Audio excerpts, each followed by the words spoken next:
So mama, ana nikah sama ada janda punya anak perempuan. Ya, janda punya anak perempuan. Ini perempuan ini ana nikah sama anaknya. Habis akad nikah belum ana apa-apain, kalau hanya sekedar cium atau ini nggak ada masalah. Ya, nggak ada masalah. Ujung kemaluan ente sudah menempel, maka haram menikahi ibunya. Tapi kalau selama belum nempel begitu, ya main pusar sampai inilah, pusar sampai kepala. Ente cerai, itu perempuan nggak ada iddah. Ente bisa nikahin ibunya. Itu kalau mau ke fikihnya. Nah, ini kan yang kita bahas tasawuf, perkataan tasawuf. Jadi pilih salah satu, mau menikahi anaknya atau mau menikahi ibunya. Menikahi anaknya berarti meninggalkan ibunya. Menikahi ibunya berarti meninggalkan anaknya. Nah, dunia ini anak, akhirat ibunya. Assalamualaikum warahmatullahi wabarakatuh. Bismillahirrahmanirrahim. Allahumma sholli ala sayyidina Muhammadin wa ala alihi wa sahbihi ajma'in, amma ba'du. Jalanallahu wa iyyakum min ahlil khairi wa sa'ada fid dini wad dunya wal akhirah. Wa sakhalallahu umurana wa umurakum wa umur ummati Muhammadin sallallahu alaihi wasallam fi syaril alam, khosatan fi Palestin wa ghairiha. Amin Allahumma amin. Di sini Habib Bahar ini bahaya sekali ya. Itu terbalik, itu keliru. Apalagi ini bicara tentang status pernikahan. Ini bahaya sekali ya, ngeri sekali ya. Memang butuh kita hati-hati. Ya mungkin ketelisut atau apa, tetapi yang jelas itu terbalik. Jadi gambaran sederhananya begini. Kalau ada orang menikah dengan perempuan, perempuan ini punya ibu. Lalu si orang ini menikah dengan perempuan itu talak sebelum jima, maka tidak boleh dia nikah dengan ibunya. Artinya mertua itu selama kamu sudah akad sah dengan anaknya, maka dia selamanya menjadi mertua. Artinya selamanya haram dinikahi. Jadi ini penting ya. Jadi yang namanya mertua itu tidak pernah ada mantan mertua. Jadi ketika kamu menikah dengan perempuan, kamu sudah jima atau tidak, maka mertua itu statusnya sama. Dia adalah selamanya menjadi mertua. Maka tidak akan pernah kamu boleh menikah dengan mertua itu. Nanti saya bacakan detail ayatnya. Terbalik, misalnya kamu menikah dengan seorang perempuan, lalu perempuan itu sebelum kamu nikahi dia punya anak perempuan juga. Artinya kamu menikah dengan janda, misalnya Mukidi menikah dengan Markona. Markona punya anak perempuan Siti. Kemudian Mukidi sebelum jima dengan Markona sudah talak, maka dia boleh menikah dengan anaknya. Dengan anak si Markona itu ya. Kenapa? Karena jalinan di atas itu belum terjadi, sehingga ini tidak termasuk mengumpulkan dua hal gitu ya. Apalagi talak ya. Ya kalau dinikahi bersamaan tidak boleh, itu masuk mengumpulkan. Tapi kalau sudah putus dengan yang atas, maka dengan anaknya boleh nikah.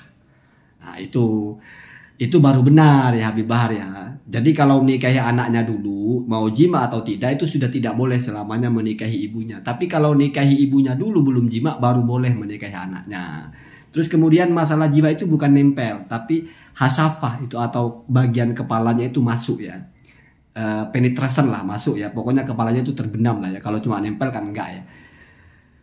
Kemudian dari mana ini? Ya, saya bicara ini yang bahasanya yang formal ya, yang kita tidak bicara istilahnya ya. Kenapa? Karena ini ngeri sekali ya.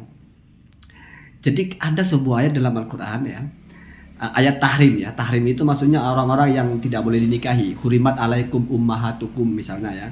Pembukaan ayat itu kan diharamkan untuk dinikahi bagi kalian itu siapa? Ummahatukum, menikahi ibu kandung tidak boleh. Jadi di Al-Quran itu kalau ummahatukum berarti ibu kandung. Kemudian wabanatukum ya, tidak boleh juga menikahi anak kandung ya. Makanya disebutnya banat atau ummahat. Itu yang langsung biologis itu ibu kita ya. Maksudnya ya secara nasab, biologis nasab itu ibu kita dan juga anak kita, itu tidak boleh ya. Kalau anak itu kalau secara biologis saja tapi tidak secara syariat boleh. Ini ngeri kan. Jadi kamu waliyadzubillah melakukan perzinahan dengan seseorang. Lalu orang itu hamil punya anak perempuan. Anak itu secara biologis saja mungkin dites DNA anak kamu, tapi secara syariat dia bukan anak kamu. Boleh kamu nikahin itu. Ya. Boleh kamu nikahin anak biologis kamu selama ketika kamu dengan ibunya itu menikahnya tidak pakai syariat. Artinya kamu perzinahan, berarti statusnya itu bukan anak. Nah, tapi kalau kamu dengan ibunya dia itu akad sah lalu punya anak, maka statusnya anak. Berarti bukan hanya biologis di sini, tapi juga secara syariat ya. Kemudian wa ammatukum wa khalatukum, ya saudara-saudara ibu kita, mungkin saya terbalik-balik ayatnya ya, atau saudara-saudara saudari-saudari ya, karena ini bicara kita mau menikahi berarti perempuan kan, berarti bibi-bibi kita dari ibu-ibu kita, bibi-bibi kita dari paman-paman kita. Kemudian wa banatul akhi wa banatul ukhti, ponakan kita dari saudara laki-laki kita, ponakan kita dari saudara-saudara perempuan kita. Kemudian ada di bawah wa ummahatun nisaikum. Nah, perhatikan bagian ini yang terpentingnya adalah wa ummahatun nisaikum, itu artinya adalah ibu-ibu dari perempuan-perempuan kalian. Artinya apa? Ini mertua perempuan. Kemudian di situ ada kelanjutannya wa robaibukum. Robaib itu jamak dari robibah, anak tiri. Dan juga adalah ya. Jadi yang juga diharamkan ini adalah anak tiri kalian. Kemudian masalah anak tiri di sini ada syarat untuk bisa diharamkannya. Artinya ada perbedaan, ada pembatasan. Di mana pembatasan ini saya garisi memang hanya untuk robaib, hanya untuk anak tiri. Apa batasannya? Perhatikan, allati fi hujurikum. Ini belum masuk batasannya ya. Jadi jangan kamu maknai ini kan yang mereka itu ada di rumah kalian ikut gitu. Kalau nggak ikut terus berarti boleh dong. Oh enggak ya.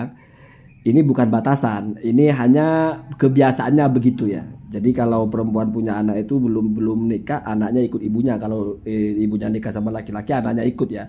Jadi ini belum batasan. Lalu apa yang benar-benar batasannya? Nah, perhatikan berikutnya. Kemudian min nisaikum, yaitu anak tiri itu dari istri-istri kalian. Allati, perhatikan. Yang mana dakhaltum, kalian telah menjima bihinna, dengan ibu-ibunya itu. Jadi harus pas mengembalikan domirnya ini. Fa illam takunu, apabila kalian ada atau tidak ada kalian itu dakhaltum, telah menjima bihinna, dengan ibu-ibunya itu ya. Fala junaha alaikum, maka boleh kamu menikahi anak tiri kamu setelah menceraikan ibunya. Artinya batasan bahwa kalau belum dijima masih boleh menikah itu berlaku adalah ketika kamu menikahi dengan ibunya. Jadi kalau kamu menikah dengan ibunya belum dijima, maka kamu boleh menikahi anaknya. Tapi kalau kamu sudah menikahi dengan anaknya walaupun belum dijima, kamu sudah tidak boleh menikah dengan ibunya. Kenapa? Karena ummahatun nisaikum itu berdiri sendiri dia. Sama dengan yang atas, haramnya secara mutlak seperti ibu kandung, anak kandung, ponakan, bibi ya. Jadi statusnya sama dengan yang atas. Kemudian sementara masalah catatan di bawah ini adalah status menikahi anak tiri. Kalau kamu belum pernah jima dengan istrimu, dengan ibunya mereka, maka kamu boleh menikahi anak tirimu. Tapi kalau sudah jima maka tidak boleh, itu ya. Kalau punya Habib Bahar kan terbalik ya. Kalau kata Habib Bahar itu menikah dengan anaknya terus belum jima, terus talak, terus nikah dengan ibunya, ya itu tidak boleh. Kenapa? Karena ibunya itu masuk ke atas itu, di luar garis itu. Ini sepaket dengan yang sebelumnya yang sudah haram ya. Tidak ada syarat sudah jima atau belum. Nah, gitu persoalannya ya. Di sini saya bilang kalau mau dibilang masalah ikhtilaf nggak begini. Ketika bicara allati dakhaltum bihinna, ini kan kata ganti mereka. Ada memang satu dua dari sahabat yang mengatakan surut dukhul, artinya syarat sudah dukhul itu berlaku untuk ibu juga untuk anak.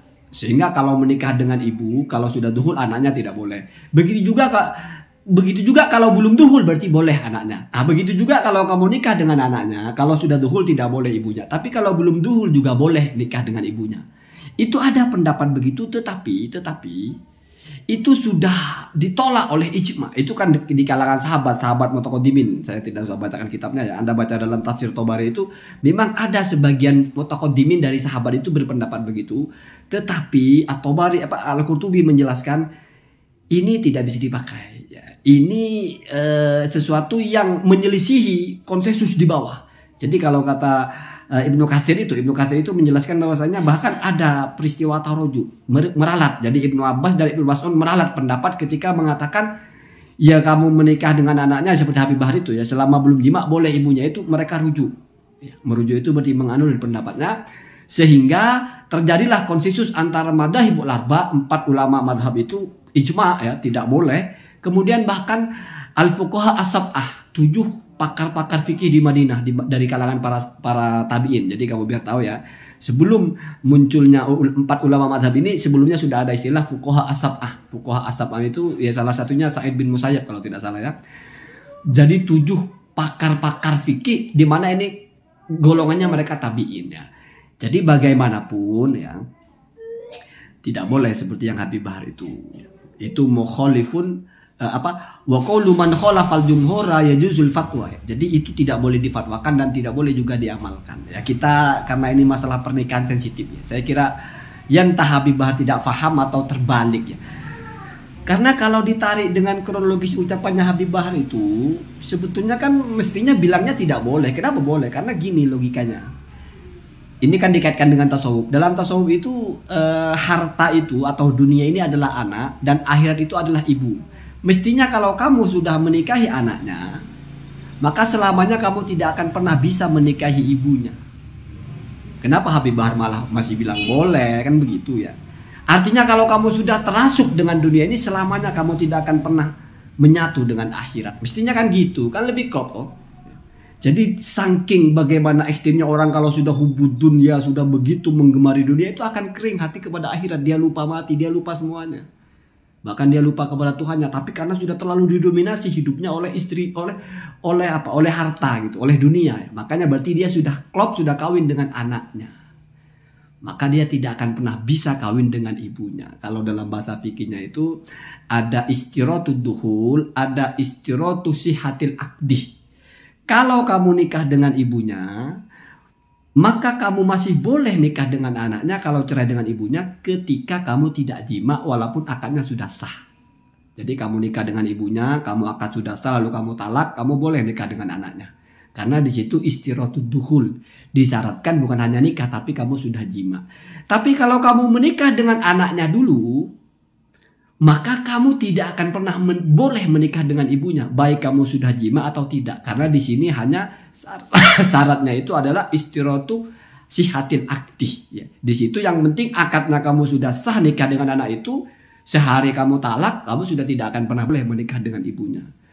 Ini adalah konsensus 4 ulama mazhab, konsensus para 7 ulama fikih di Madinah ya. Artinya yang paling top segitu ya. Jadi jangan main-mainnya masalah pernikahan, nggak usah cari-cari pembenaran. Tapi kan kita baca di Ibnu Katsir, iya Pak, ulama juga baca ya, semua orang juga baca.